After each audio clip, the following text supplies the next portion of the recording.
merci pour ta parole qui est la vérité. Saint-Esprit, ce que nous te demandons ce matin, c'est que tu viennes faire une œuvre pour que le nom du Père soit glorifié. Merci, parce que tu le feras certainement au nom de Jésus. Amen. Hébreux chapitre 11, je lis dans la version Semeur, à partir du verset 8. Par la foi, Abraham a obéi à l'appel de Dieu qui lui ordonnait de partir pour un pays qu'il devait recevoir plus tard en héritage. Il est parti sans savoir où il allait. Verset 9. Par la foi, il a séjourné en étranger dans le pays qui lui avait été promis, vivant sous des tentes, de même que Isaac et Jacob, qui sont héritiers avec lui de la même promesse. Verset 10. Car il attendait la cité au fondement inébranlable dont Dieu lui-même est l'architecte et le constructeur. Verset 11. Par la foi, Sarah, elle aussi, qui était stérile, a été rendue capable de devenir mère alors qu'elle en avait depuis longtemps dépassé l'âge. En effet, elle était convaincue que celui qui avait fait la promesse est digne de confiance. Verset 12 enfin. C'est pourquoi aussi d'un seul homme, plus encore, d'un homme déjà marqué par la mort, sont issus des descendants aussi nombreux que les étoiles du ciel et que les grains de sable qu'on ne saurait compter sur le rivage de la mer. Amen. Le thème qu'on m'a demandé de traiter, sur lequel on va s'entretenir, c'est Abraham, les fruits de la foi et de l'obéissance. Abraham, 2 points, les fruits de la foi et de l'obéissance. Le texte que j'ai lu dans l'Épître aux Hébreux nous donne de comprendre, quand on le lit au verset 8, la Bible dit par la foi Abraham a obéi. Donc on lie déjà la foi à l'obéissance. En fait, si on veut définir de façon simple ce que c'est que l'obéissance, quand on dit qu'on obéit, ça implique qu'on a la foi. Parce qu'on peut obéir à des choses qu'on nous dit, qu'on ne voit pas, qu'on n'a pas encore vues, et pour lesquelles on nous demande simplement de croire. Et c'est ce qui s'est passé avec Abraham. Donc je voudrais qu'on retienne simplement pour ce que nous sommes en train de dire, que pour nous l'obéissance va forcément engager celui qui obéit à manifester de la foi. Parce que quand je dis que j'obéis, il y a 3 choses qui se produisent. J'accepte, je décide de me conformer à ce que j'ai accepté, et puis je crois en ce que j'ai entendu. Donc vous voyez que cette action-là va forcément avoir pour fondement la foi. Et comme nous parlons d'Abraham, je voudrais, nous connaissons sa vie, mais je voudrais m'attarder sur 2 éléments à partir de 2 textes qui nous sont rapportés dans l'Ancien Testament et qui nous donnent d'être mieux compris quand on lit l'Épître aux Hébreux. Il y a des événements dont l'Ancien Testament parle. Quand vous voyez les actions ou bien la conduite des personnes à qui Dieu a parlé, des fois vous êtes un peu troublé, vous ne comprenez même pas pourquoi ils se sont comportés de la sorte. Mais quand vous lisez l'Épître aux Hébreux, vous découvrez qu'en fait ces personnes-là avaient quelque chose qu'on ne perçoit pas dans l'histoire, mais il y avait une connexion avec Dieu, une révélation de Dieu, une compréhension des choses de Dieu qui leur ont donné d'avoir foi en ce qu'elles ont entendu. Et c'est exactement ce qu'Abraham nous montre. Genèse chapitre 12, puisque notre thème c'est les fruits de la foi et de l'obéissance, on va regarder un texte où Abraham a manifesté, a marqué un acte fort, pour que nous comprenions après pourquoi la suite de son histoire, la suite de sa vie, Ceux-mêmes qui l'ont entouré, ceux qui étaient dans son intimité comme sa femme, en ont été bénéficiaires. Donc ils ont bénéficié de la foi. Les fruits de cette foi et de cette obéissance ont été bénéfiques à leur entourage. Dans la version que j'ai, Seigneur, il est dit ceci. Genèse chapitre 12, verset 1. L'Éternel dit à Abraham, va, quitte ton pays, ta famille et la maison de ton père pour te rendre dans le pays que je t'indiquerai. Je ferai de toi l'ancêtre d'une grande nation. Je te bénirai. Je ferai de toi un homme important. Et tu deviendras une source de bénédiction pour d'autres. Je bénirai ceux qui te béniront. Et je maudirai ceux qui t'outrageront. Tous les peuples de la terre seront bénis à travers toi. Verset 4. Abraham partit donc comme l'Éternel lui avait ordonné. Et Lot s'en alla avec lui. Abraham avait 75 ans quand il quitta Haran. Je voudrais qu'on reste collé au texte pour observer des choses importantes relativement à la foi qui peuvent nous donner de porter des fruits. Parce qu'en fait, les fruits de notre obéissance par la foi sont des choses que Dieu a déjà arrêtées à l'avance. Ou des choses que Dieu nous dit. Ou des choses qu'il nous révèle. Ce ne sont pas des fruits que nous découvrons après, non. Dans ce que la Bible dit, dans ce que la Bible montre, quand nous obéissons à la voix de Dieu, il n'y a rien de flou. Et c'est ce qui est intéressant avec Dieu. Il ne nous laisse pas dans le flou. Il nous dit exactement les résultats, ce à quoi nous aurons droit, les fruits de notre obéissance. Ou alors il nous les révèle. Et quand nous entendons Dieu, quand nous découvrons la révélation de Dieu, ça devrait, je dis bien ça devrait, nous amener à nous engager à fond. Regardez ce que la Bible nous dit. Dieu se révèle à Abraham. Abraham est dans une contrée qui s'appelle Haran. Abraham ne connaît pas Dieu. Abraham a ses pratiques. Abraham a sa culture. Abraham a ses habitudes. Abraham a toute sa famille. En fait, Abraham vit sa vie dans un environnement. Et pour lui, il terminera sa vie dans cet environnement. Mais Dieu qui a un projet, Dieu qui a un plan, et Dieu qui a un programme, va se révéler à Abraham. Bien-aimé, je voudrais que nous comprenions que le Dieu dont nous parlons, il a déjà arrêté à l'avance. Il a déjà conçu son programme à l'avance. Rien ne surprend Dieu. Donc quand Dieu te parle, quand Dieu se révèle à toi, en fait, il veut simplement t'amener à entrer dans ce qu'il a conçu déjà. C'est pour cela que la fin de mon intervention, ça va être une fin qui devrait nous amener à nous jeter corps, âme et esprit quand c'est Dieu qui parle. Parce que quand lui il parle, il n'y a pas de doute. Il a déjà arrêté. Je précise encore, j'insiste là-dessus.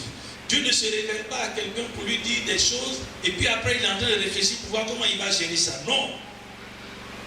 Quand Dieu dit quelque chose, ça fait partie d'un programme qu'il a arrêté à l'avance.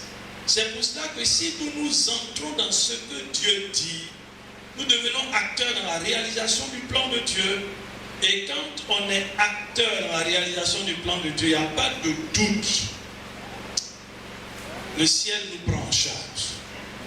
Et le ciel s'occupe de nous. Dieu se révèle à Abraham. Il dit, va, quitte ton pays, donc sors de ton environnement. Quitte ta famille, donc détache-toi de tout ce qui est lien familial, culturel, sociologique, idéologique. Quitte la maison de ton père. Donc, tiens compte du fait que cet appel dont je parle, c'est un appel qui va te donner de ne plus avoir de référent, de ne plus avoir une référence paternelle. Parce que moi, j'ai quelque chose à faire avec toi. Et puis, je ne vais pas insister davantage, pour te rendre dans le pays que je t'indiquerai. Vous voyez, l'Épître aux Hébreux dit, Abraham a obéi sans savoir où il allait.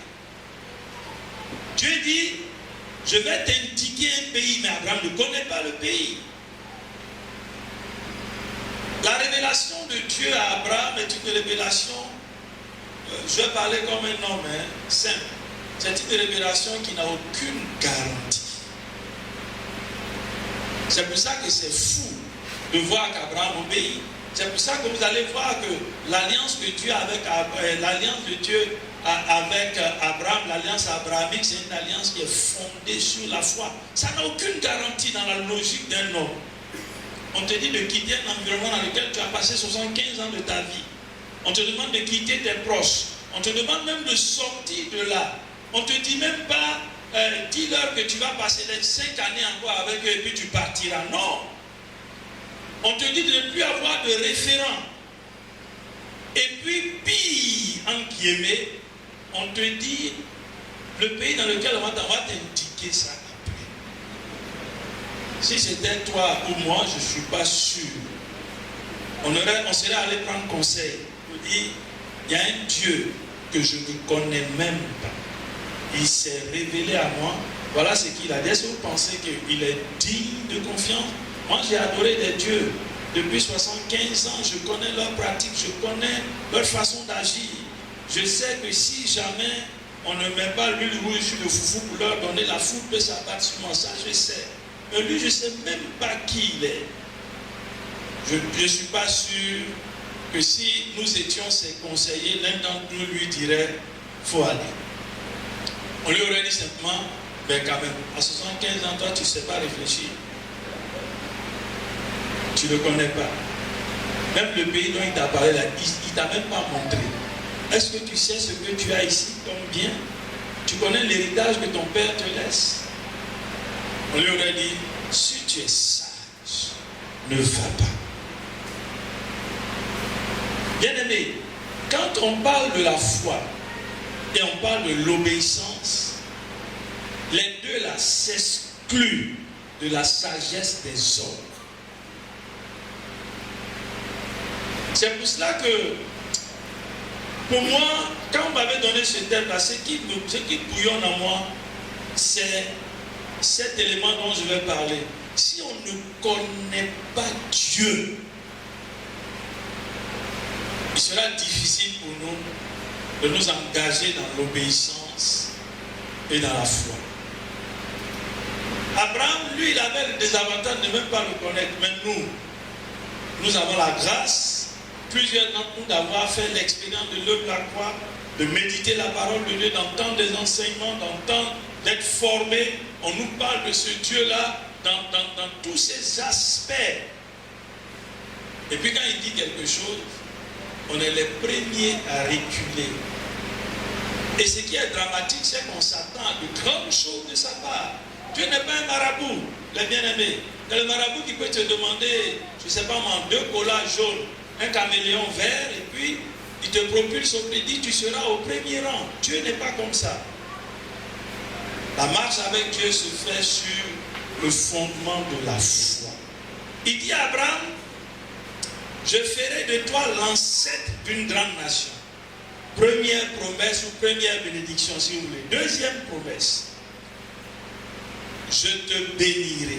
Troisième promesse, je ferai de toi un homme important.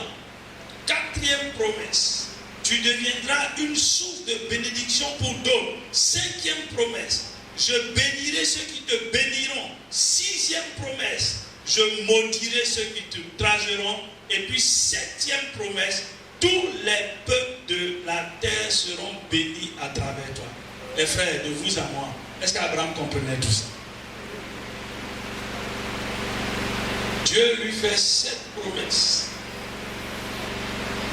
sur lesquelles s'appuie la révélation qu'il se fait lui-même d'Abraham. Moi, je n'ai pas encore vu, je ne suis pas vieux dans la foi. Je me suis converti en 1985. Je ne suis pas vieux. Mais je n'ai pas encore vu Dieu, en tout cas moi, me parler. Ou bien se révéler à moi. Et puis, tout est noir autour. Je n'ai pas encore vu ça. Ce que je vois, c'est que chaque fois que Dieu se révèle à moi, l'obéissance à cette révélation, à cette obéissance est attachée toujours à une promesse. Parce que tu as un plan pour chacun d'eux. Quand je lis la Bible, que je médite la parole de Dieu, que Dieu se révèle à moi, si il se révèle à moi pour que je puisse manifester de la foi, à cette foi est attachée une promesse. Et ce n'est pas une promesse d'avoir voiture bien visa pour aller aux États-Unis, non. C'est une promesse relativement au service dans sa maison, dans son royaume.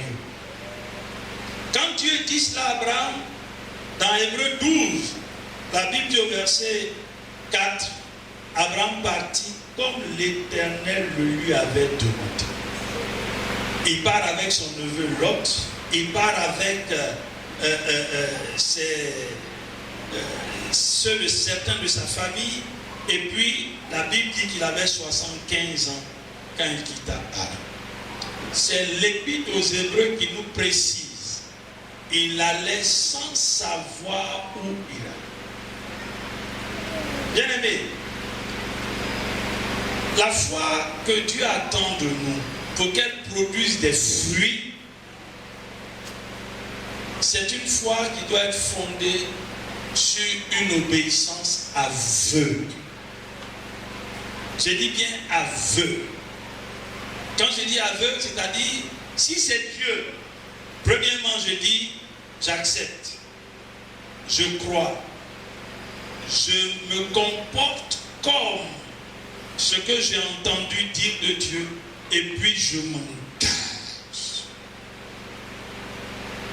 J'ai jamais vu, dans ma petite expérience avec Dieu, j'ai jamais vu Dieu me dire quelque chose, et puis je vois des résultats sans que je ne m'y engage. Je n'ai pas encore vu ça. Ça va demander de notre part de nous engager. Jésus dit dans Jean chapitre 15, il parle à ses disciples, il dit, ce n'est pas vous qui m'avez choisi, c'est moi qui vous ai choisi. Ce n'est pas que vous soyez assis, pour que vous alliez.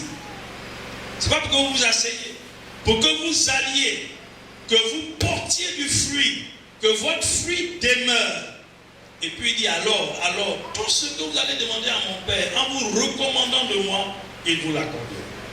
Les frères, quand Dieu se révèle à nous là, c'est par rapport à son œuvre, c'est par rapport à son programme. Et pour cela, il a besoin de personnes qui peuvent s'engager. Si je vous dis, bon, je n'ai pas assez de temps, on allait faire un exercice.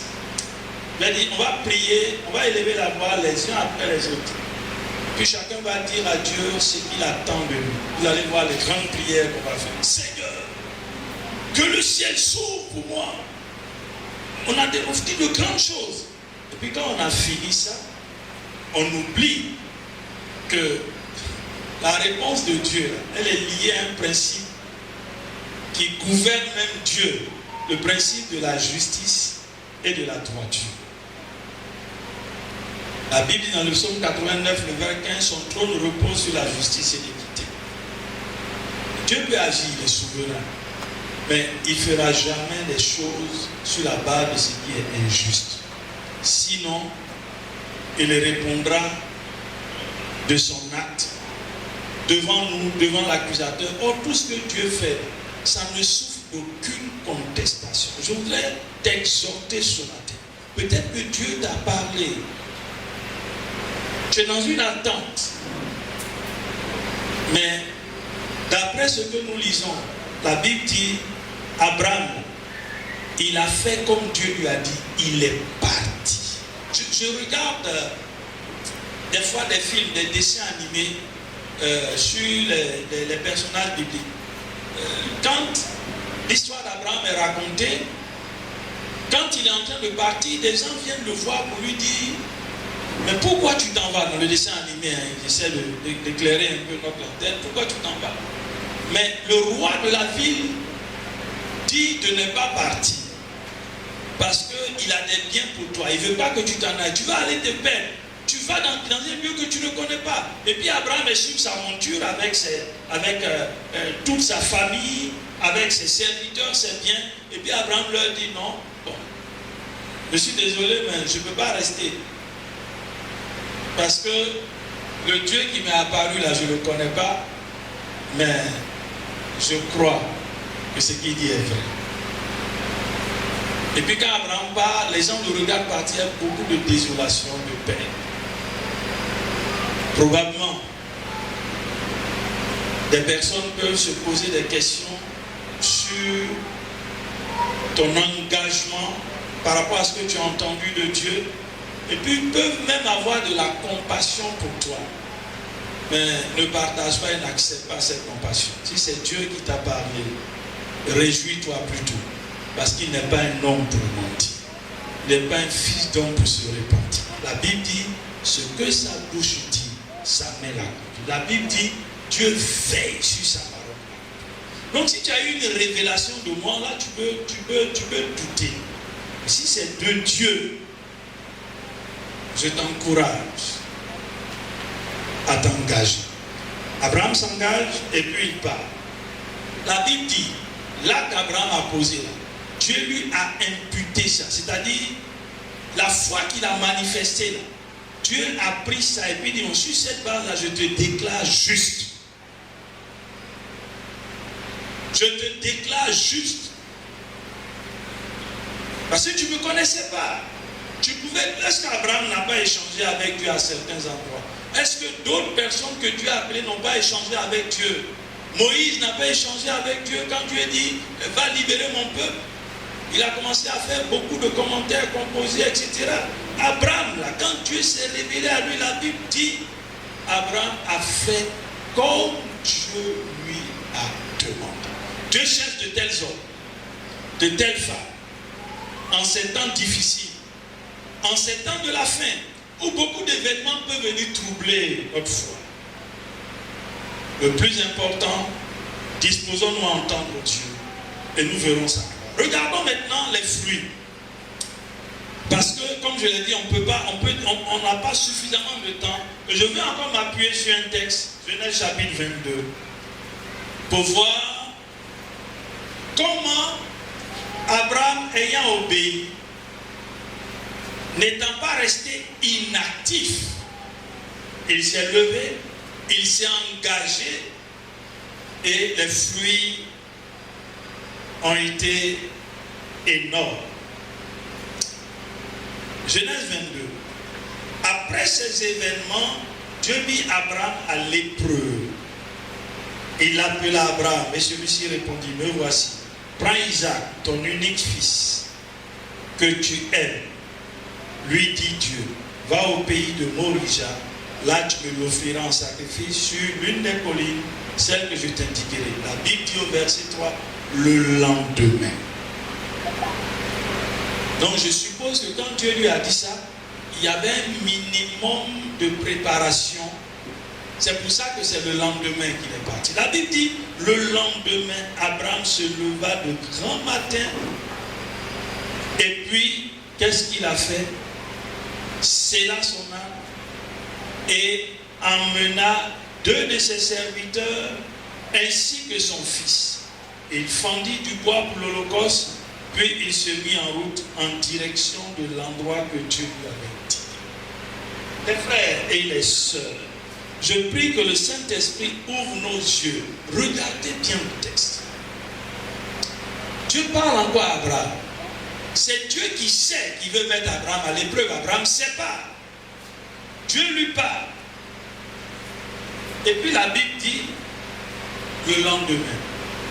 Et quand je lis le texte, je me rends compte que c'est parce qu'il y avait une affaire de bois, il y avait une affaire de feu, il y avait une affaire d'identifier lequel de ses serviteurs l'accompagnerait. Comme cet engagement, ce n'était pas lui seul qui devait y aller, ça a juste pris ce petit temps le lendemain. Peut-être toi tu es encore hésitant sur des choses que Dieu t'a dites. Peut-être ça va faire maintenant 1 an. Ah, ma prière, c'est que ça s'arrête aujourd'hui. Pour que dès aujourd'hui, tu te mettes en mouvement. Parce que ce n'est pas un homme qui t'a parlé. La Bible dit, ils sont partis. Il a scellé son âme, il a pris le bois, il a pris le feu, il a pris le couteau, il a pris 2 de ses serviteurs, il a pris Isaac, et puis ils sont partis. Chemin faisant, Isaac lui dit, mon père, verset 7. Puis son père dit, qu'est-ce qu'il y a mon fils?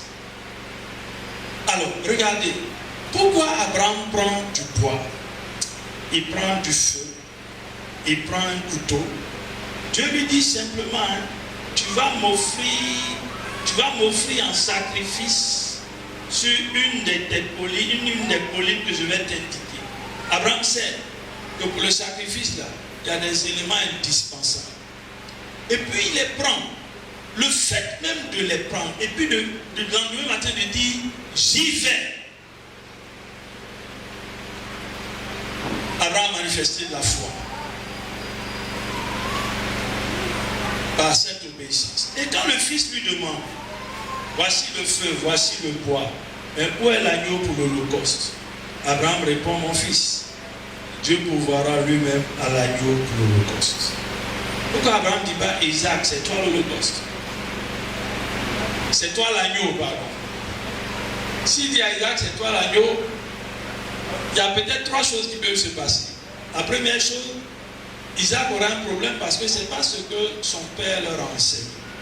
Remarquez qu'ici, si Isaac pose des questions, il dit, il y a le feu, il y a le bois, il n'y a pas l'agneau, c'est qu'il a reçu une formation de son père qui leur a enseigné à la maison que pour faire un holocauste au Dieu que je suis là, voilà les éléments. Donc il a inculqué ça à ses enfants. C'est une responsabilité aussi des parents. Donc Isaac va être troublé parce que dans l'enseignement qu'il a reçu de son père, il n'est pas dit que pour faire le sacrifice, quand il y a le feu, le bois, c'est un homme qu'on prend. Deuxième chose qui peut se passer, Isaac peut se dire, mon père a dû disjoncter. Et la conséquence, c'est la troisième chose, ben, il peut prendre comment on peut dire ça? Il va fuir, il va prendre ses jambes à son cou. Voilà, c'est ça, merci cher frère David. Il va prendre ses jambes à son cou. Il va dire, c'est vrai, on m'a appris l'obéissance à mes parents, mais ça, je ne peux pas obéir à un homme comme ça, il faut que je sauve ma vie. Abraham lui dit, pour l'agneau, Dieu se pourvoira. Pourquoi il fait référence à Dieu? Parce que c'est Dieu qui lui a dit d'aller faire le sacrifice. Les frères et les sœurs, si nous voulons voir les fruits de notre obéissance à Dieu, je vous en supplie, quand c'est Dieu qui vous parle, et c'est de ça que je suis en train de parler, je ne parle pas d'autre chose. Je n'ai pas dit, vous avez entendu à la télé, le journaliste a dit, le premier ministre a dit, si c'est Dieu qui vous parle, quelles que soient les questions qu'on vous posera, faites référence à celui qui vous a parlé. Je vais vous rendre un pan de mon témoignage. Moi, je me suis marié le 2 décembre 1995. Et puis, il y a des choses que je n'avais pas comprises, mais c'est après que j'ai compris. Moi, je me marie et puis Dieu dit, il me parle, il dit, je vais te donner un enfant. La question que je me suis posée, il dit, mais pourquoi Dieu me dit ça? Ce n'est pas dans l'ordre normal des choses. Il dit ça aussi à mon épouse. Bon, moi, je considérais que bon, je n'ai pas considéré que Dieu n'avait rien à dire et puis il m'a dit ça. Non, mais je me suis dit, bon, mais j'ai rendu ça court. Je me suis marié le 2 décembre 1995. Et j'ai eu mon premier enfant à la 24e année de mon mariage. À la 24e année de mon mariage. Celui qui m'a parlé, c'est Dieu. Mais entre ce qu'il m'a dit et puis la 24e année, il y a beaucoup d'événements qui se sont succédés. Mais l'une des choses qui nous a donné à mon épouse et à moi de tenir ferme, c'est que chaque fois qu'il y a quelque chose qui vient, même des frères qui nous aiment bien, par exemple, il y a 2 qui sont venus dire, mais écoute, Aoni, on sait que Dieu aime les enfants, on sait, mais aller adopter un enfant, ça ne vous coûte rien. La seule chose que je disais, je leur disais merci parce que ça montre qu'ils nous aiment. Mais je termine toujours par cette phrase en faisant référence. J'ai dit, j'ai compris, mais Dieu nous a dit, il va nous donner un enfant.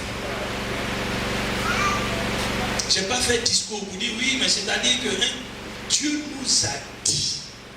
Donc tous ceux qui sont venus, même quand on est dans un programme, à un moment donné, par exemple, quand on est là à l'église, peut-être celui qui prête peut avoir, ou bien il est venu parler des couples, et puis à la fin il veut prier pour les couples qui n'ont pas d'enfants. Au départ on y allait, bien à un moment donné Dieu nous a dit, bon c'est fini pour vous. Donc quand on est là comme ça, et puis il dit, bon les couples qui n'ont pas d'enfants, venez. Nous on ne va pas. Et puis les gens nous regardent bizarrement, ceux-là, peut-être j'ai dit, c'est avait dit quoi. Mais Dieu nous a dit, c'est bon. Et puis maintenant, quand quelqu'un hésitant vient dire, mes frères, quand vous ne vous êtes pas levé, je ne lui en veux pas. Ce n'est pas à lui que Dieu a parlé. J'ai dit, Dieu nous a dit que c'est fait. Donc désormais, quand on va lancer un appel pour des couples qui n'ont pas d'enfants, nous ne sommes plus concernés. On s'est attaché à ça. Et puis à la 24e année de notre mariage, Dieu nous a donné une fille. Les frères, celui dont on est en train de parler, ce n'est pas un homme. La Bible dit, lui, il appelle à l'existence même ce qui n'existe pas. Je voudrais t'encourager ce matin à faire référence qu'à lui. La médecine peut avoir donné son verdict. Mais si c'est lui qui a parlé, fais référence à lui. Abraham dit à son fils, Dieu se pourvoit. Il n'a pas cherché d'histoire. Et comme le fils sait que c'est un agneau qu'on va sacrifier, Abraham lui a déjà enseigné que le Dieu dont je parle, c'est un Dieu qui fait des miracles. Donc l'enfant est dans la ligne droite de ce qu'il a appris comme formation de son père. Donc il avance avec son père. Au moins il va se rendre compte que l'agneau c'est lui, il est déjà attaché, il est mis sur une machin, il y a un couteau qui est levé sur lui, il ne peut plus rien faire. Et c'est là où le Dieu qui s'est révélé à Abraham va lui dire, n'approche pas ta main de l'enfant. Regardez jusqu'où allait Abraham. Mais la Bible nous donne quelque chose qui nous révèle quelque chose de glorieux. Et je vais t'enlever à la fin de mon message. Regardons dans nos Bibles. Quand Dieu lui dit au verset 12, ne porte pas la main sur le garçon, ne lui fais pas de mal. Il dit, car maintenant, je sais que tu crains Dieu, puisque tu ne m'as pas refusé ton fils unique. Je veux m'attacher au texte, je ne veux pas faire de développement de théologie, tout ça. Quand en français on dit, je sais que tu ne m'as pas refusé, ça veut dire quoi? Chers frères, aide-moi. Ça veut dire qu'il a donné. Donc dans son cœur, pour Abraham, c'était fait. Ce que Dieu lui a dit, c'était un acquis pour Dieu que Abraham a accepté ce qu'il a dit. Il a cru. Et puis, le fait de se lever pour aller jusqu'à cette colline-là, Abraham s'est engagé. Il a posé l'acte. Il a démontré à Dieu qu'il est dans la dynamique de ce que Dieu a dit. Dans son cœur. Abraham avait déjà donné son fils. C'est pour ça que l'Épître aux Hébreux dit, si vous lisez l'Épître aux Hébreux, revenez à ça, vous allez voir que il y a des mystères dans la parole de Dieu. Et puis, Dieu dit maintenant, je sais que tu me crains. Ça veut dire qu'avant ça, donc, il y a quelque chose encore qui n'était pas bien réglé dans la relation entre Dieu et Abraham. Comment il dit, je sais maintenant que tu me crains. Cette épreuve a produit un fruit dans la vie d'Abraham. Et ce fruit a été agréable à Dieu. Maintenant, Dieu, quand c'est comme ça, la Bible dit, je sais pas, on l'a chanté dans un cantique là, Dieu honore celui qui l'honore. Dieu n'honore pas celui qui ne l'honore pas. Ça c'est juste, non? C'est pas méchant. Dieu dit, j'honore celui qui m'honore. Es-tu prêt à honorer Dieu pour que tu vois les fruits de cette obéissance et de cette foi? Ah, tu ne seras pas perdant, ça je peux te le dire, tu ne seras même pas perdant. Et puis la Bible dit, Dieu va dire maintenant, Abraham a appelé l'autel, vous savez, Adonai Jireh. Maintenant voilà ce que Dieu dit, verset 15. Je le jure par moi-même, parole de l'Éternel, puisque tu as fait cela. Dieu ne regarde même pas le bélier qu'Abraham a, c'est pas ça qui l'intéresse. Puisque tu as accepté ce que je t'ai dit, tu as cru, tu t'es engagé, moi je le jure par moi-même. Voilà ce que tu auras comme fruit. On va regarder ensemble. Hein?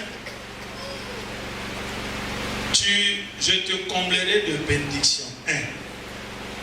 Je multiplierai ta descendance. 2. Je la rendrai aussi nombreuse que les étoiles du ciel et que les grains du sable de la mer. 3 et 4. Dans les références qu'il fait. Ta descendance dominera sur ses ennemis. 5. Tous les peuples de la terre seront bénis à travers ta descendance parce que tu m'as obéi.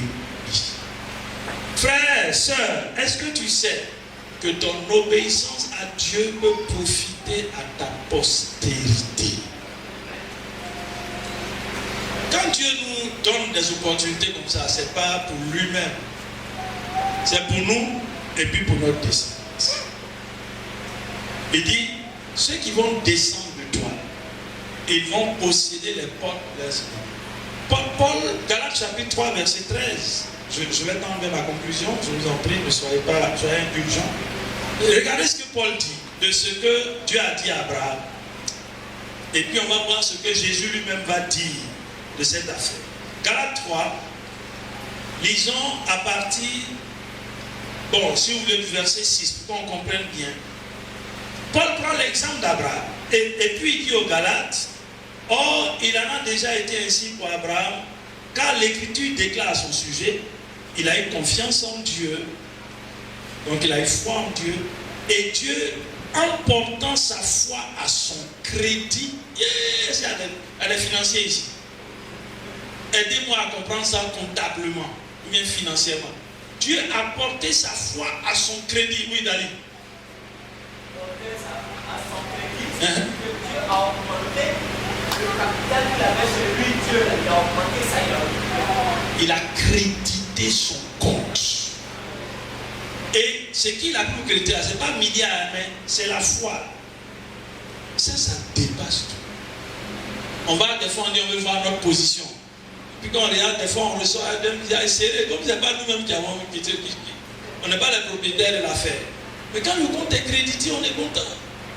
La Bible dit, dans la version là, Dieu a porté sa foi à son crédit.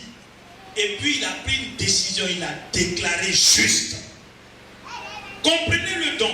Seuls ceux qui placent leur confiance en Dieu sont les fils d'Abraham.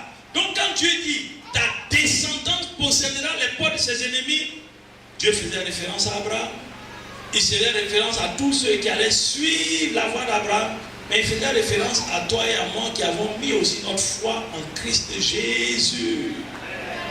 Il dit, tous ceux qui ont placé leur confiance en Dieu seront des fils d'Abraham. Donc tu t'es déjà inclus dans cette affaire. De plus, l'Écriture prévoyait que Dieu déclarerait les non-juifs justes s'ils avaient la foi. C'est pourquoi elle a annoncé par avance cette bonne nouvelle à Abraham. Tu seras une source de bénédiction pour toutes les nations. Donc la Bible explique, Paul explique aux Galates que l'une des compréhensions de cette bénédiction, c'est toi et moi.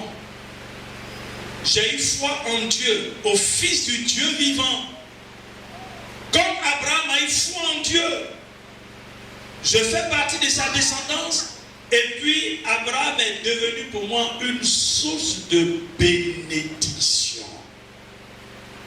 Et puis il dit encore aux Galates, ainsi tous ceux qui font confiance en Dieu, comme Abraham lui a fait confiance, ont pris part à la bénédiction avec lui. Donc relis Genèse 22. Et puis regarde ce que Dieu dit. Et puis réalise que toi, tu as pris part. C'est-à-dire, tu es bénéficiaire. Il continue. En effet, ceux qui comptent sur leur obéissance à la loi tombent sous le coup de la malédiction. Car il est écrit, maudit soit l'homme qui n'obéit pas continuellement à tout ce qui est écrit dans le livre de la loi. 11. Il est d'ailleurs évident que si personne et cela déclaré juste devant Dieu grâce à son obéissance à la loi, puisque l'Écriture déclare le juste vivra par la foi. Or, le régime de la loi ne fait pas dépendre de la foi la justice de l'homme devant Dieu. Au contraire, il obéit à cet autre principe. C'est en accomplissant tous ces commandements que l'on obtient la vie. C'est-à-dire, sous le régime de la loi, s'il y a 100 commandements, tu obéis à 99, et puis le dernier, tu obéis de moitié, tout le reste ne compte plus.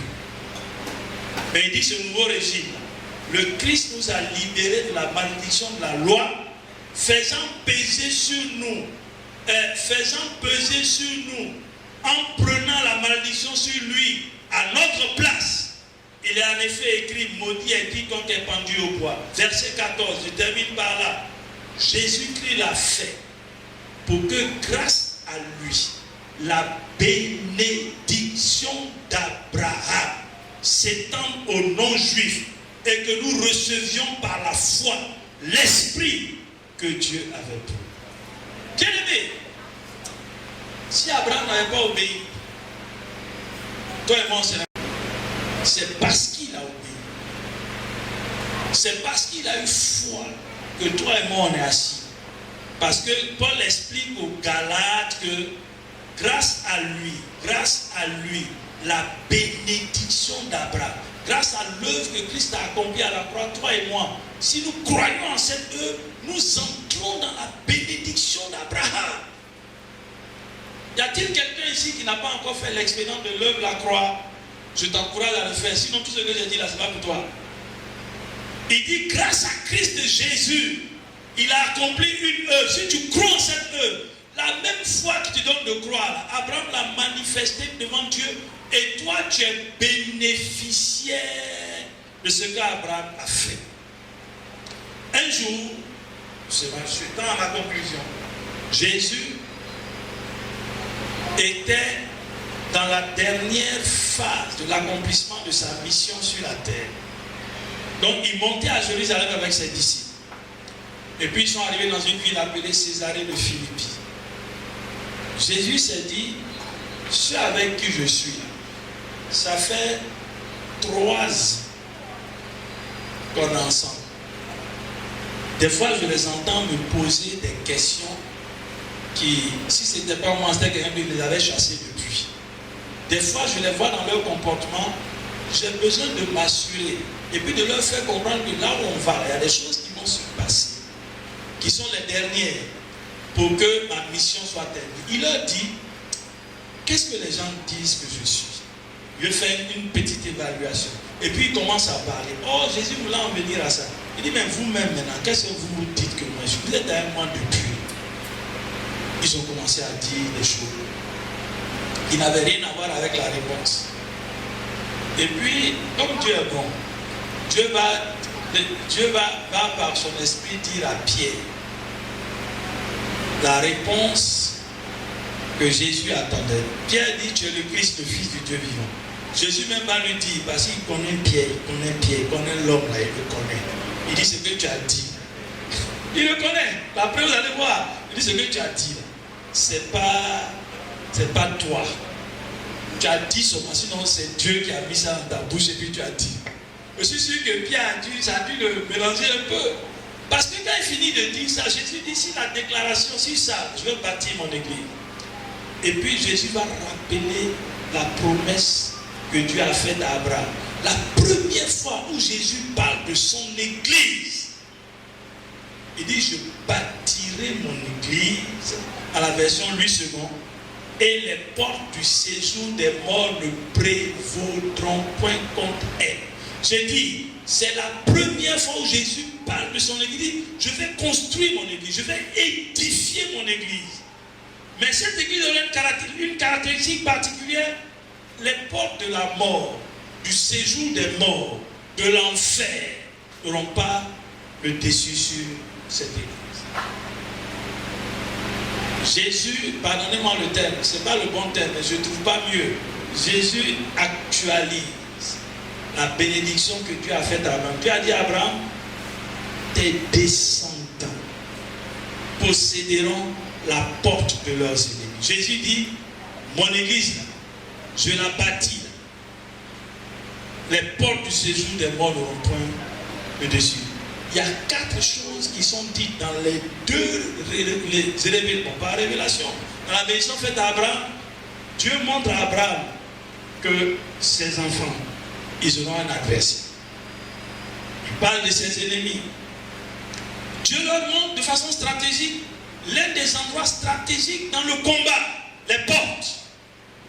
Et puis Dieu lui dit, ils vont avoir des ennemis. Mais ce qu'ils ont de particulier que les autres n'ont pas, ils vont aller, parce que pour avoir la victoire sur l'ennemi, c'est à travers une lutte. Donc ils sont sur un champ de bataille. Dans cette lutte-là, eux, ils partent avec l'assurance de la victoire. Ça, c'est l'un des fruits, si ce n'est pas agréable, exaltant que Dieu donne à celui qui obéit et qui a la foi. Quand Dieu te dit quelque chose, c'est lui qui a parlé. Tant que tu vas rester dans les normes avec lui, sois sûr que ce qu'il a dit va s'accomplir. Quelle que soit l'adversité.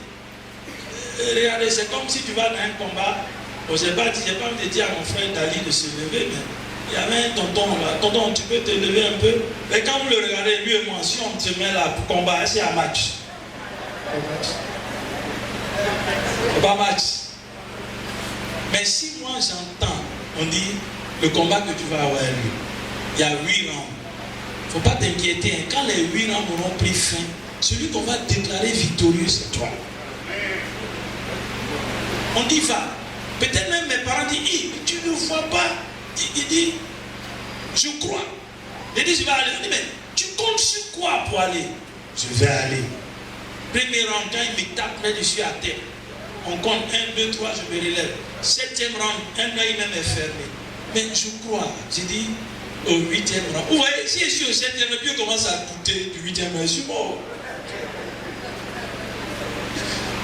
Il dit, on m'a dit que quand on va dire 8e round, celui qu'on va déclarer vainqueur, c'est quand j'ai une parole comme ça, je pars sur le champ de bataille, au combat, avec quoi? Une assurance, une détermination, que même si le vent souffle, même si la tempête se lève, même si la terre s'ouvre, même si, je ne sais pas moi, même si on chauffe 7 fois, comme on appelle la fournaise, même si on affame les lions, et puis c'est moi qu'on va jeter dedans. J'ai déjà entendu une parole qui m'a dit, il ne faut pas craindre. Je ne t'ai jamais dit que tu ne vas pas passer par le feu. Je ne t'ai jamais dit que tu ne vas pas passer dans la fosse au lion. Je ne t'ai jamais dit que tu ne vas pas avoir d'opposition et de difficultés. Ce que je t'ai dit là, retiens ça. Au 8e round, tu seras déclaré vainqueur. Et puis on sonne le 8e round.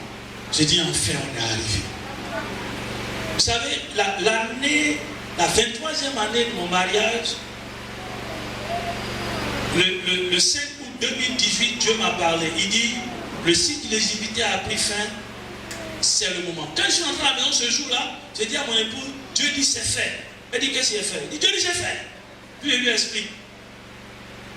Quand il m'a dit à moi, donc le 8e round est arrivé, je suis même galvanisé. Peut-être même ce que je ne pouvais pas faire dans le round là, c'est maintenant lui il va voir ce que je vais faire. Mais je fais ça parce que c'est le 8e round. Et puis 8e round encore, il me tape, il me tape, il me tape. Et puis il reste 3 secondes. Au moins il me tape encore, je veux me débattre, je sais pas, je veux même, et puis ma main l'a touché. Oh. Moi je suis surpris. Et puis 3 secondes après, on dit c'est fini. On dit il a gagné par KO. On ne va pas dire on a cassé son œil, on a enlevé son dent. Ce qu'on va dire là, il a remporté la victoire KO, 8e round. Frère, sœur, je voudrais t'exhorter. Ce Dieu dont la Bible parle, il est digne de confiance. Il est digne de confiance. Je n'ai même pas abordé les autres aspects, mais ceux qui sont partis avec Abraham, ils ont bénéficié des fruits de la foi d'Abraham. Même si dans Genèse 18, quand vous regardez, l'intercession d'Abraham n'est pas arrivée jusqu'à son terme, mais c'est grâce à elle que Lot a été sauvé.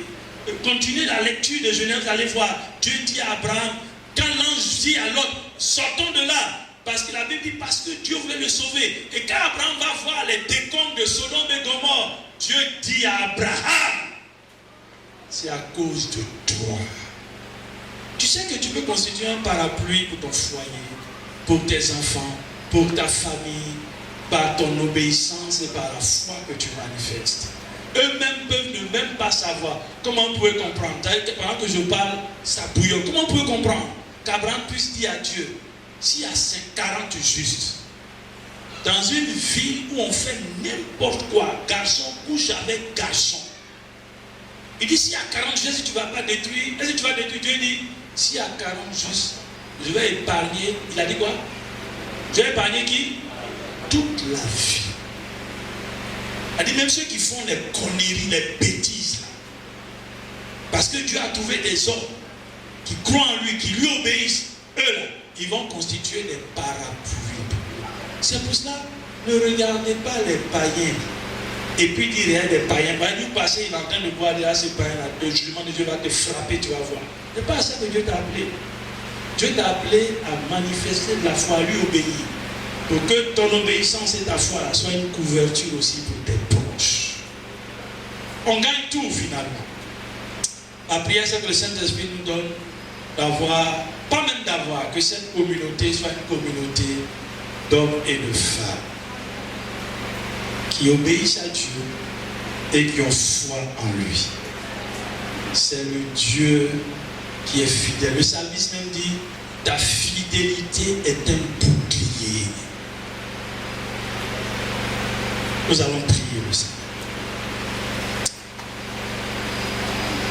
Je veux que tu parles à Dieu simplement. Je ne sais pas ce que Dieu t'a dit. Je ne sais pas ce que le Saint-Esprit met sur ton cœur. Mais je veux que tu répondes à la parole de Dieu. Pendant que tu es en train de répondre à la parole de Dieu, je voudrais lancer cet appel. Est-ce que dans cette salle ce matin, il y a quelqu'un qui n'a pas encore fait la paix avec Dieu par Jésus-Christ? C'est au moyen de cette paix avec Dieu par Jésus-Christ qu'on peut bénéficier de tout ce dont j'ai parlé. Peut-être tu es venu, c'est dimanche. Peut-être même que tu viens, mais tu n'as jamais fait l'expérience de l'œuvre de la croix. Tu n'as pas pris l'engagement de donner ta vie à Jésus. Je veux te donner cette opportunité parce que Dieu nous aime. Dieu ne veut pas que nous périssions. Tout ce que je viens de dire, Dieu l'a fait, ce n'est pas pour les anges, ni pour les animaux, c'est pour nous les hommes. Y a-t-il quelqu'un dans cette salle qui ce matin veut prendre l'engagement de marcher avec Jésus, donner sa vie à Jésus? Lève simplement la main de là où tu es. Je veux prier avec toi. Les autres, on a la tête baissée, les yeux fermés, on continue de parler à Dieu. Merci pour ceux qui ont levé la main. Je vais vous demander une deuxième chose. Levez-vous de votre place. Je ne vais pas vous demander de venir ici. Levez-vous simplement de votre place. Et puis, vous allez répéter après moi cette prière. Y a-t-il quelqu'un encore qui est là, qui hésite? Ne regarde pas aux autres, à ceux qui sont autour de toi. Dieu s'est révélé à un homme, Abraham. Dieu te parle personnellement. Il ne parle pas à ton voisin. Il te parle. S'il y a quelqu'un qui hésite encore, je te donne cette opportunité. Lève-toi de ta place, nous allons prier ensemble. Ceux qui se sont levés, vous allez répéter simplement après moi. Merci beaucoup, ceux qui se sont levés. Répétez simplement après moi. Ce n'est pas à moi que vous parlez, c'est à Dieu. Dites, Seigneur, ce matin j'ai entendu ta parole. Je reconnais que je suis loin de toi. Je reconnais que je n'ai pas été agréable à tes yeux. Ce matin, je viens à toi avec mes péchés. Je te demande pardon pour mes péchés. Que ton sang qui a coulé à la croix me lave de tout péché. Ce matin, je viens à toi. Je t'accepte comme mon sauveur et mon Seigneur. Je te donne ma vie. Je veux marcher désormais avec toi. Sois mon maître et conduis-moi. Merci Seigneur de ce que tu m'acceptes tel que je suis. Au nom de Jésus. Je vais prier pour vous. Seigneur, merci pour cette bien-aimée. La Bible dit que lorsque une seule âme se répand, il y a de la joie dans le ciel. Merci de ce que Ces bien-aimés qui se sont levés pour autant qu'ils aient été sincères avec toi, produis de la joie actuellement dans ton ciel de gloire. Ma prière, c'est que tu les saisisses, tu les gardes dans le creux de ta main, tu les délivres de tout ce qui peut les ramener en arrière et tu leur donnes d'expérimenter cette vie nouvelle en toi. Merci de ce que désormais, ils sont aussi bénéficiaires des bénédictions d'Abraham. Merci de les garder, de les assister et de les conduire chaque jour à la connaissance de ton nom pour que leur foi soit affermie. Au nom de Jésus. Amen. Vous pouvez vous rasseoir. Maintenant, c'est mon dernier sujet, les frères. Je ne sais pas la promesse que Dieu t'a faite. Je ne sais pas ce que tu as entendu de Dieu. Mais je sais une chose. C'est que le Saint-Esprit a parlé à ton cœur sur un aspect particulier que tu sais. Je voudrais encore une fois dans cette position que tu dises à Dieu que tu veux t'engager. C'est-à-dire, tu veux répondre à ce qu'il t'a dit. Tu ne veux plus rester assis.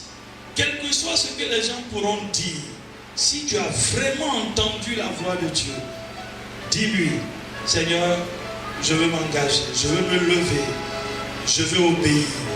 Je sais que je peux constituer la risée de mes voisins, de mes parents, mais je veux obéir. Parce que à ton obéissance est attachée la bénédiction, les fruits de ce que tu as promis à Abraham. Parle à Dieu, parle-lui s'il te plaît, parle-lui s'il te plaît. Il t'entend, parle-lui s'il te plaît.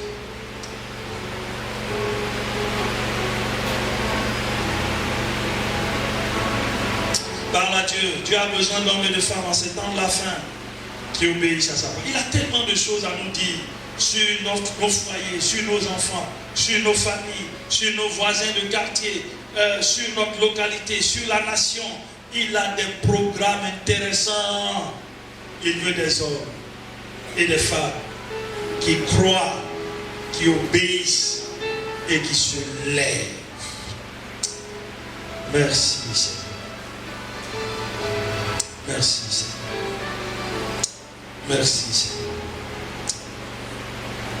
Merci, Seigneur.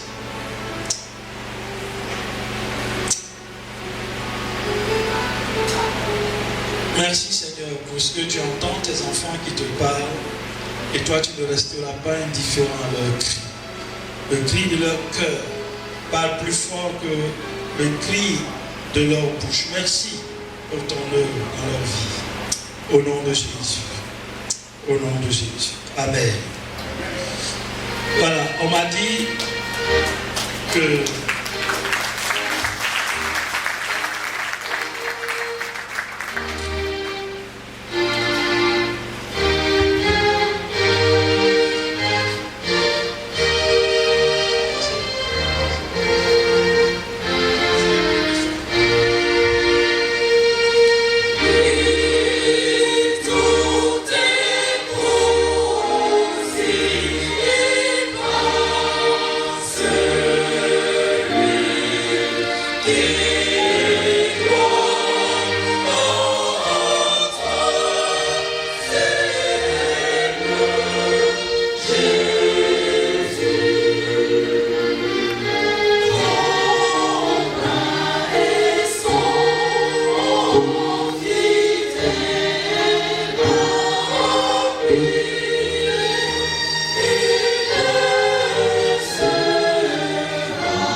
cœur. Je voudrais dire merci à Très Révérend qui a autorisé cet enseignement. Dire merci à l'orateur pour toute la nourriture spirituelle qu'il vient de nous donner. Dire merci aussi à notre président et à l'aumônier qui ont maintenu le thème de la journée. Je rappelle que le président a attrapé depuis le vendredi. C'est pour cela qu'il n'est pas parmi nous. C'est vrai, le thème a été maintenu, le thème de la journée. C'est aussi l'occasion de rendre hommage à l'équipe du Bishop, parce que ce thème colle avec la journée d'aujourd'hui. Et nous voulons donc donner la parole au peuple de Dieu. Nous allons passer à la phase des questions. C'est vrai que le temps il est un peu avancé, mais s'il y a une ou deux questions, on peut les prendre.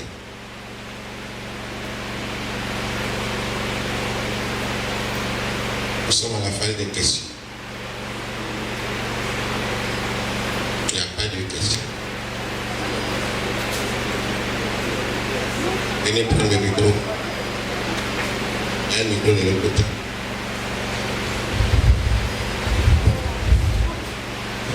Je veux, avant de poser ma question, dire merci au Seigneur pour cet enseignement qu'on a reçu. Que Dieu bénisse son serviteur qui a bien voulu nous bénir par ses paroles. Je me présente, je suis le frère Rodrigue Acré et ma question est la suivante.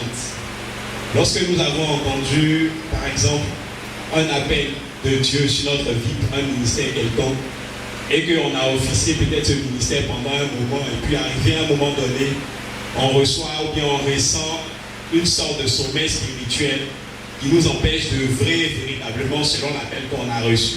Je voudrais savoir quelle est l'attitude à adopter. C'est vrai qu'il faut prier, c'est vrai qu'il faut demander à l'Esprit de Dieu de ranimer la flamme en nous, mais est-ce qu'au-delà, il y a autre chose à adopter? Est-ce qu'il y a de petites tactiques à avoir? Merci beaucoup.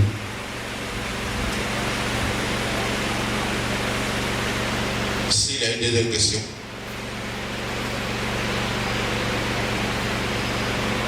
Une deuxième question.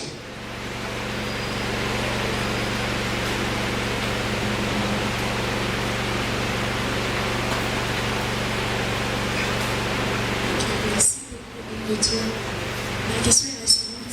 Pour une personne qui a eu une promesse du Seigneur, comme Abraham, et qui n'a pas pu attendre le temps de Dieu, qui est allé rapidement, qui a pris des décisions sans même consulter le Seigneur, sans marcher selon la volonté de Dieu. Comment cette personne-là pourra faire pour se rattraper? Parce que c'est une promesse. Cette promesse a un temps. Merci. Cher frère, toi-même tu as dit, tu as toi-même donné les réponses à ta préoccupation. Je vais donner une image qui concerne les mariés. Pour ceux qui sont dans le processus en quête d'une fiancée, puis ils ont une fiancée, ils vont se marier, donc ils vivent leur fiançailles. Il y a un auteur, peut-être que certains connaissent ici, Ingrid Tronich. Son mari s'appelle Walter Tronich, il travaille dans le domaine des couples. Elle est venue une fois ici à Abidjan et puis j'ai assisté à une conférence, moi qui a provoqué un déclic. Elle a parlé de l'amour, elle a défini l'amour et puis elle a dit ceci. L'amour dure de l'été jusqu'au printemps. Donc ça peut passer par quoi? Ça peut passer par l'hiver. Mais quand ça passe par l'hiver, ça ne veut pas dire que ce n'est pas Dieu. Si au fondement c'est lui qui vous a orienté, il n'a pas dit que les choses ont baigné dans. Moi, je n'ai pas vu, peut-être qu'il y en a ici, mais je n'ai pas encore vu une vie chrétienne avec Dieu qui est, comment on peut appeler ça en bon français, rectiligne comme ça, tout baigne comme dans l'huile. Je n'ai pas encore vu ça. Pourquoi? Parce que Dieu veut que nous soyons dépendants de lui. Donc, si Dieu vous a appelé à quelque chose, vous avez bien identifié ça, vous vous y êtes engagé, qu'il y a des périodes, j'ai envie de dire, de tiédeur, c'est pour vous l'occasion de vous focaliser sur ceci. C'est Dieu. Vraiment, restez accroché à Dieu. Je n'ai pas encore vu dans la Bible, Dieu a appelé quelqu'un et puis tout est parti comme dans du beurre. Ce n'est pas possible. Il peut y avoir des moments troubles. Il peut y avoir des obstacles même qui vont nous faire douter. Il dit, moi, Dieu m'a dit, tu vas avoir un enfant. Il dit, mais pourquoi il dit ça? 1 an, 2 ans, 3 ans, 4 ans, 5 ans, jusqu'à 24 ans. Vous pouvez croire ça? Mais ça ne veut pas dire que pendant ces 24 ans-là, chaque fois je jubilais, je dansais. Non. Donc, priez. Et puis, vous savez, l'apôtre Pierre a dit dans 1 Pierre 4, 7, je vous exhorte à lire ce texte. Il dit, vous savez même dans les temps dans lesquels nous sommes. Dans la version Semeur, il dit, à cause de cela, faites tout pour ne pas vous laisser distraire, pour vous rendre disponible afin de vous consacrer à la prière. Donc la prière, c'est le moyen qui peut vous permettre justement de surmonter ces situations. Donc ne négligez pas cet aspect, c'est très important. Voilà. Pour notre soeur, bon, je ne suis pas, peut-être ma réponse peut ne pas vous satisfaire à 100%, mais prenez ça comme ça, c'est ce que j'essaie là que je vous dis. Le reste là, vous allez venir voir après nos pasteurs pour gérer ça. Ma soeur, je vais prendre un exemple. Chers frères, pour que, regarde, le frère et moi, nous sommes, tu as déjà vu les athlètes courir, non? Chaque athlète a un couloir. Voilà notre couloir. Donc, Dieu nous a pris, il nous a sauvés, comme les frères qui sont engagés là. Et puis, il a déjà tracé une voie pour nous. Maintenant, nous deux, on est en train de marcher. Vous voyez la bande là? Il dit, ne sortez pas de la bande. Ok? Et puis on va, on marche. Et puis moi, je sors de la bande. C'est frère, continue. Lui, il continue sa marche. Parce qu'il est dans la bande. Moi, je suis sorti. Il a pris de l'avance sur moi, non? Si je reviens, je continue aussi de marcher. Mais j'aurais gaspillé du temps. J'aurais perdu du temps. Il y a des choses même, je serais au rond blanchi encore un peu plus. Mais je suis toujours dans la voie. Et puis, peut-être mon parcours va s'arrêter ici. Alors qu'initialement, je devais être là-bas. Mais ce n'est pas la faute de Dieu, c'est moi. Donc, si on sort, même si Dieu nous a fait une promesse, Dieu veut que nous restions dans ses voies. Parce qu'il a dit, comment je vais dire ça? Qu'est-ce qu'il peut dire? Donnez-moi un exemple, une promesse intéressante. C'est vrai, c'est bon, pardon. Donnez-moi un exemple. Dieu a dit, tu vas quoi? Tu vas quoi? Ah, comme Abraham. Non, il dit, tu vas avoir le bac. Il dit, comme Dieu a dit ça. On dit, mais tu ne vas pas au cours. Il dit, non, je vais avoir le bac. Tu ne vas pas à l'école, tu n'étudies plus. Et Dieu t'a dit, tu vas avoir le bac. Est-ce que Dieu ne savait pas que tu allais à l'école quand tu vas avoir le bac? Pourquoi il ne t'a pas dit ça quand tu étais dans le Saint-Amélie? Ne va dans aucune école, tu auras le bac. Si tu réalises ça vraiment, on va quitter Dieu pour revenir à ton Dieu. Donc, quand Dieu nous donne quelque chose, nous dit quelque chose, il a dit parce qu'il a un plan, il a un programme. Mais son plan et son programme, ça s'exécute dans la droite ligne de l'obéissance à sa parole. Ne prenez pas la promesse de Dieu pour dire, pour faire n'importe quoi, parce que c'est Dieu qui a parlé. Non. Tu donnes-moi un exemple où Dieu a dit quelque chose à quelqu'un et ça ne s'est pas réalisé. Donne-moi un exemple dans la Bible. C'est-à-dire que la personne a fait autre chose que Dieu a dit, et puis son affaire s'est gâtée. Est-ce que vous en trouvez même? C'est un peu rare, mais ça existe. Dieu dit aux jeunes prophètes, 1 Roi chapitre 12, chapitre 13, il dit d'aller où? D'aller détruire l'autel que Jéroboam a érigé. Mais il lui dit, si tu vas, il ne faut pas faire quoi? Pas manger quelqu'un. Il ne faut pas, tu finis, tu prends ta route, tu reviens. Voilà le programme de Dieu pour lui. Il est allé. Le vieux prophète a entendu ce qu'il a fait. Il est allé là-bas. Il dit, moi je suis un vieux prophète, j'ai de l'expérience. Dieu te parle, Dieu aussi me parle. Moi je ne doute pas que Dieu te parle. Mais il faut t'arrêter. Confonds-toi à ce que toi Dieu t'a dit. Parce que Dieu a dit aux frères là, ils s'en vont aux États-Unis. Et puis, Toi aussi, tu as dit tu vas aux États-Unis. Mais il dit l'année prochaine. Et puis le frère te dit non, même quand Dieu dit l'année prochaine, t'appelles cette année. Moi, j'ai fait l'expérience. Et puis tu le suis. Il a suivi le vieux prophète. Qu'est-ce qui s'est passé? Il est mort. Les lions l'ont dévoré. Est-ce que vous pensez que lui, ce n'est pas une mort prématurée qu'il a eue parce qu'il n'a pas obéi à Dieu? Donc même quand Dieu vous fait une promesse, restez attaché à Dieu. Si vous êtes sorti de sa voie, prenez, Dieu c'est ce qui est bon avec lui. Même quand on sort, il a toujours cette main d'amour pour nous ramener. La Bible dit sa miséricorde dure toujours. Donc si tu reconnais que tu t'es trompé, tu t'es égaré, tu lui demandes pardon, tu reviens, il n'y a pas de problème. Il te reprend encore en main. Mais ne dis pas comme il dit, c'est que sa bouille dit, sa mère accomplie, il peut vivre comme je veux. Dieu m'a parlé, il va agir. Non, ce n'est pas le cas. Père, je veux bénir ton grand nom parce que tu nous aimes. C'est Paul qui le disait aux Éphésiens, avant même la fondation du monde, tu avais un programme d'adoption d'un peuple. Et celui par lequel cette adoption devait se faire, c'est Christ Jésus. Tu nous as fait la grâce de le connaître. Et depuis que nous l'avons connu, les promesses attachées à cet acte sont notre partage. La Bible ne dit-elle pas que nous sommes héritiers du Père, co-héritiers avec le Christ? Seigneur, je prie que tu te révèles à ton peuple, que tu parles à ton peuple. Je prie que ton peuple réponde à ta parole et à tes révélations par son obéissance. Cette obéissance fondée sur la foi en ce Dieu vivant et vrai, en ce Dieu en qui rien n'est impossible, en ce Dieu qui, lorsque nous l'écoutons, et tu l'as dit à ton peuple dans Exode 23, verset 20, lorsque nous l'écoutons, il devient l'adversaire de nos adversaires, l'ennemi de nos ennemis. Seigneur, donne-nous, à chacun de nous, d'obéir à ta parole, d'obéir à ta voix, pour que nous puissions bénéficier des fruits.